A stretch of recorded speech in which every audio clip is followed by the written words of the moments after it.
Hello दोस्तों, I Q study with पीके में आपका स्वागत है। अगर आप हमारे इस चैनल पे नए हैं तो चैनल को सब्सक्राइब कीजिए। तो दोस्तों, ये एसएससी जीडी का जो फॉर्म निकला है और इसका एग्जाम जो है 2026 में होने वाली है। यह सामान्य ज्ञान का जो है ना क्लास है और इसमें हम लोग करने वाले हैं 2019 से लेके 2025 तक जितना भी एसएससी जीडी में जो भारतीय राज्य व्यवस्था से जो क्वेश्चन पूछा गया है सभी को करेंगे।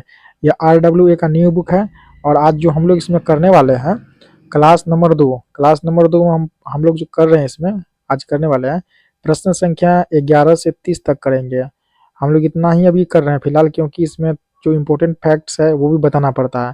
जैसा कि आप स्क्रीन देख सकते हैं यहाँ पे थंबनेल में, ये RWA का जो है अंकित भाटी सर है और यह सामान्य ज्ञान का जो है बुक है एसएससी जीडी का, जो RWA के द्वारा निकाला गया है। तो इसी बुक से हम लोग करवा रहे हैं। अगर आप हमारे चैनल पे नए हैं तो चैनल को सब्सक्राइब कीजिए। इसका प्लेलिस्ट भी बना दिए, उसका लिंक इस वीडियो के डिस्क्रिप्शन में मिल जाएगा। टेलीग्राम चैनल का भी लिंक इस वीडियो के डिस्क्रिप्शन में मिल जाएगा, वहाँ से आप जुड़ जाइए और आप लोगों को इसका PDF मिल जाएगा। यानी हम लोग जो है पॉलिटी कर रहे हैं, पॉलिटी यानी भारतीय राज्य व्यवस्था कर रहे हैं। आज हम लोग करने वाला क्लास नंबर 2, जिसमें प्रश्न संख्या 11 से 30 तक करेंगे और इसमें 2019 से लेकर 2025 तक जितना भी जो है ना भारतीय यानी इंडियन पॉलिटिक्स जो पूछा गया क्वेश्चन, सारा क्वेश्चन करवाने वाले हैं। चैनल पर नए हैं तो चैनल को सब्सक्राइब कीजिए। तो चलिए आज का प्रश्न से स्टार्ट करते हैं। 11 नंबर का प्रश्न है, क्या कह रहा है? संसद की संयुक्त बैठक डैश के विनियमों द्वारा संचालित होती है। यह क्वेश्चन जो है एसएससी जीडी 21 फरवरी 2025 का जो है शिफ्ट फर्स्ट में यह पूछा गया है और यह प्रीवियस ईयर पेपर है। तो इसका राइट आंसर क्या होगा? संसद की संयुक्त बैठक डैश के विनिमय द्वारा संचालित होती है। तो ये होगा आपको लोकसभा के विनिमय द्वारा संचालित होती है। 11 का राइट आंसर होगा ऑप्शन नंबर सी, क्या हो जाएगा? लोकसभा। याद रखिएगा, लोकसभा क्या होगा? लोकसभा। अब इसके बारे में थोड़ा इंपॉर्टेंट फैक्ट्स को देख लेते हैं। भारतीय संविधान का अनुच्छेद 108 में दोनों सदनों की संयुक्त बैठक का प्रावधान है। किसी विधेयक पर गतिरोध की स्थिति में राष्ट्रपति संसद की संयुक्त बैठक बुला सकती है। लोकसभा का अध्यक्ष दोनों सदनों की संयुक्त बैठक की अध्यक्षता करता है। 12 नंबर प्रश्न है, संविधान अनुसूचित जाति और अनुसूचित जनजाति आदेश संशोधन विधेयक 2024 का उद्देश्य निम्नलिखित में से किस भारतीय राज्य में अनुसूचित जाति और अनुसूचित जनजाति की सूची को संशोधित करता है? यह भी प्रश्न एसएससी जीडी के 4 फरवरी 2025 शिफ्ट सेकंड में पूछा गया प्रश्न है। इसका राइट आंसर क्या होगा? इसका राइट आंसर होगा ऑप्शन नंबर डी, क्या हो जाएगा? उड़ीसा। याद रखिए, उड़ीसा।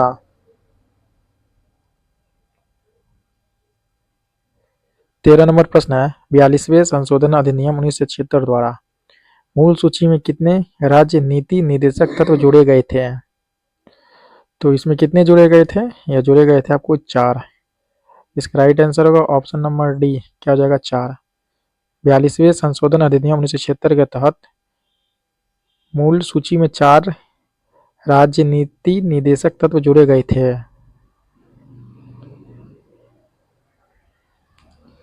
अनुच्छेद 39 संसाधनों के वितरण, आर्थिक समानता और श्रमिकों और बच्चों की सुरक्षा से संबंधित प्रावधान है। अनुच्छेद 39A समान न्याय और निःशुल्क कानूनी सहायता। अनुच्छेद 43A उद्योगों के प्रबंधन में श्रमिकों की भागीदारी। अनुच्छेद 48A पर्यावरण का संरक्षण एवं सुधार तथा वन एवं वन्य जीव की सुरक्षा। 14 नंबर प्रश्न है, सर्वोच्च न्यायालय के न्यायाधीशों को हटाने के प्रस्ताव को संसद में स्वीकार करने के लिए लोकसभा में डैश सदस्यों और राज्यसभा में डैश सदस्यों के हस्ताक्षर होने चाहिए। यानी लोकसभा में 100 सदस्यों का और राज्यसभा में 50 सदस्यों का। इसका राइट आंसर होगा ऑप्शन नंबर डी, क्या हो जाएगा? 100 और 50। सर्वोच्च न्यायालय के न्यायाधीशों को हटाने के प्रस्ताव पर लोकसभा के 100 तथा राज्यसभा के 50 सदस्य के हस्ताक्षर होना चाहिए। सर्वोच्च न्यायालय के मुख्य न्यायाधीश तथा अन्य न्यायाधीशों की नियुक्ति राष्ट्रपति द्वारा अनुच्छेद 124(2) के तहत की जाती है। 15 नंबर प्रश्न, 1950 भारतीय सर्वोच्च न्यायालय में भारत के मुख्य न्यायाधीश के अतिरिक्त अन्य न्यायाधीशों की संख्या कितनी थी? इसमें कितनी थी? तो इसमें जो है ना 7 थी। कितना? 7 था। इसका आंसर होगा ऑप्शन नंबर ए, क्या हो जाएगा? 7। यह प्रश्न एसएससी के 11 फरवरी 2025 शिफ्ट सेकंड में पूछा गया है। 1950 के मूल संविधान में उच्चतम न्यायालय की परिकल्पना एक मुख्य न्यायाधीश और 7 अन्य न्यायाधीशगण के साथ की गई थी। वर्तमान में इनकी संख्या 2019 में बढ़ाकर मुख्य न्यायाधीश सहित 34 कर दी गई है। 16 नंबर प्रश्न है, निम्नलिखित में से क्या भारत में किसी राज्य के राज्यपाल की शक्ति के अंतर्गत नहीं आता है क्या? तो इसका राइट आंसर होगा ऑप्शन नंबर सी, अनिवार्य शक्ति। Option number C right answer होगा।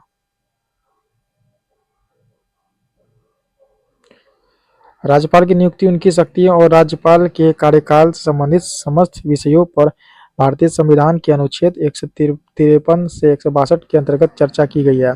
7वें संवैधानिक संशोधन अधिनियम 1956 के द्वारा 2 या 2 से अधिक राज्यों के लिए एक ही व्यक्ति की नियुक्ति का प्रावधान किया गया है।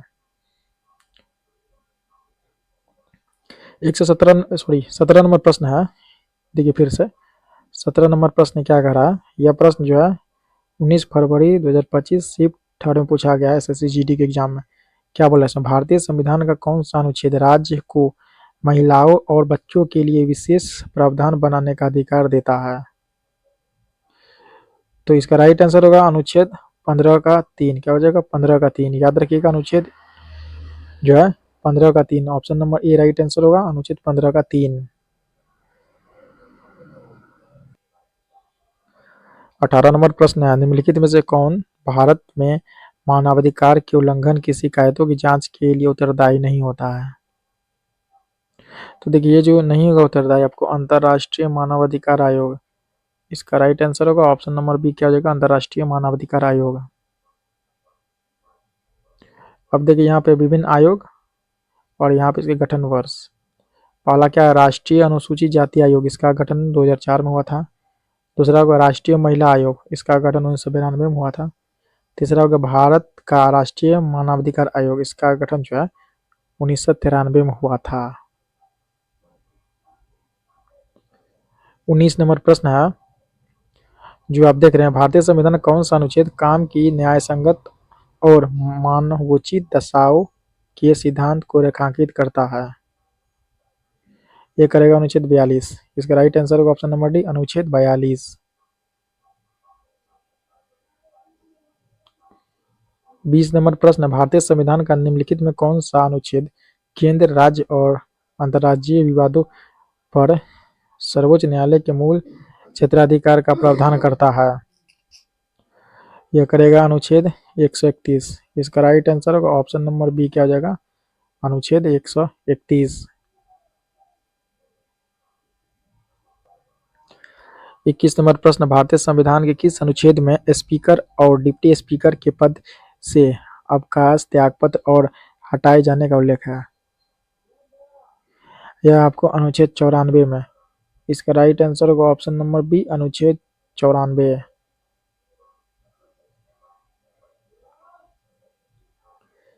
22 नंबर प्रश्न है, संविधान का कौन सा अनुच्छेद अंतर्राज्यीय जल विवादों के न्याय निर्णयन का प्रावधान करता है? यह करेगा अनुच्छेद 262। 22 का राइट आंसर होगा ऑप्शन नंबर ए। क्या हो जाएगा? अनुच्छेद 262।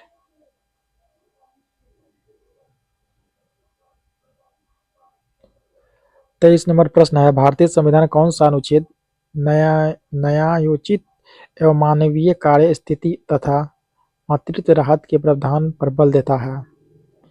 यह देगा अनुच्छेद 42। इसका राइट आंसर होगा ऑप्शन नंबर ए। क्या हो जाएगा? अनुच्छेद 42।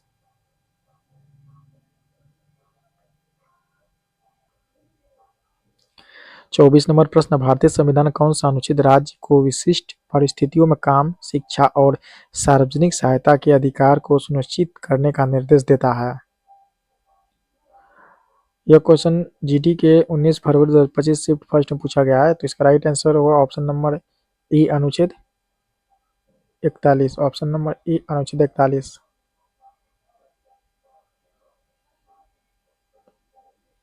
25 नंबर प्रश्न, 42वें संविधान संशोधन अधिनियम 1976 द्वारा भारतीय संविधान में कितने मौलिक कर्तव्य शामिल किए गए थे? इसमें किए गए थे 10। इसका राइट आंसर होगा ऑप्शन नंबर सी, क्या हो जाएगा 10। कितना होगा 10, याद रखिएगा। 42वें संविधान संशोधन 1976 के तहत भारतीय संविधान में 10 मौलिक कर्तव्य को शामिल किया गया था। 86वें संविधान संशोधन 2002 द्वारा 11वां मौलिक कर्तव्य जोड़ा गया, जिसके तहत माता पिता या अभिभावक को 6 से 14 वर्ष तक के बच्चों को शिक्षा प्रदान करने का कर्तव्य प्रदान करता है।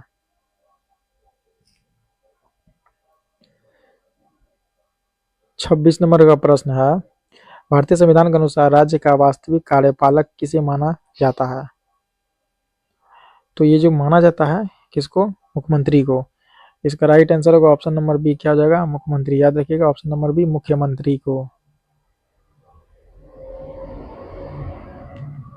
27 नंबर प्रश्न है, किसी राज्य में मंत्रिपरिषद सामूहिक रूप से डैश के प्रति उत्तरदायी होती है?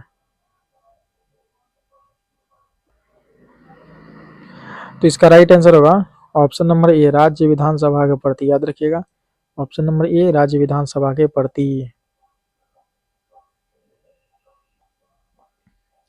28 नंबर प्रश्न है, भारतीय संविधान के अनुसार भारत के निर्वाचन आयुक्त का अधिकतम कार्यकाल कितना होता है?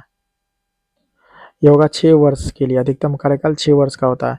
इसका राइट आंसर होगा ऑप्शन नंबर सी, क्या हो जाएगा? 6 वर्ष। 29 नंबर प्रश्न, भारत का महान्यायवादी डैश को कानूनी सलाह प्रदान करता है? किसको? ये जो प्रदान करेगा केंद्र सरकार को। इसका राइट आंसर होगा ऑप्शन नंबर डी, क्या हो जाएगा? केंद्र सरकार। याद रखिएगा ऑप्शन नंबर डी, केंद्र सरकार यानी संघ सरकार को। भारत का महान्यायवादी भारत सरकार का मुख्य कानूनी सलाहकार तथा सर्वोच्च न्यायालय में सरकार का प्रमुख वकील होता है। अनुच्छेद 76 के अनुसार महान्यायवादी की नियुक्ति राष्ट्रपति द्वारा की जाती है। अनुच्छेद 88 के अनुसार महान्यायवादी को किसी भी सदन में दोनों सदनों की संयुक्त बैठक में तथा किसी समिति में जिसका वह सदस्य नामित हो बोलने और कार्यवाहियों में भाग लेने का अधिकार होगा, किंतु इस अनुच्छेद के तहत वह मत देने का हकदार नहीं होगा। 30 नंबर प्रश्न है, राज्य सरकार के व्यवसाय के अधिक सुविधाजनक संचालन के लिए नियमावली कौन बनाता है? तो इसका राइट आंसर होगा ऑप्शन नंबर डी, क्या हो जाएगा? राज्य का राज्यपाल। राज्य का राज्यपाल, ऑप्शन नंबर डी इसका राइट आंसर होगा। राज्य सरकार के कार्यों का सुविधाजनक संचालन के लिए राज्यपाल नियमावली बनाते हैं। राज्यपाल राज्य सरकार के कार्यकारी प्रमुख होते हैं। राज्य की सभी कार्यपालिका शक्ति राज्यपाल में निहित होती है।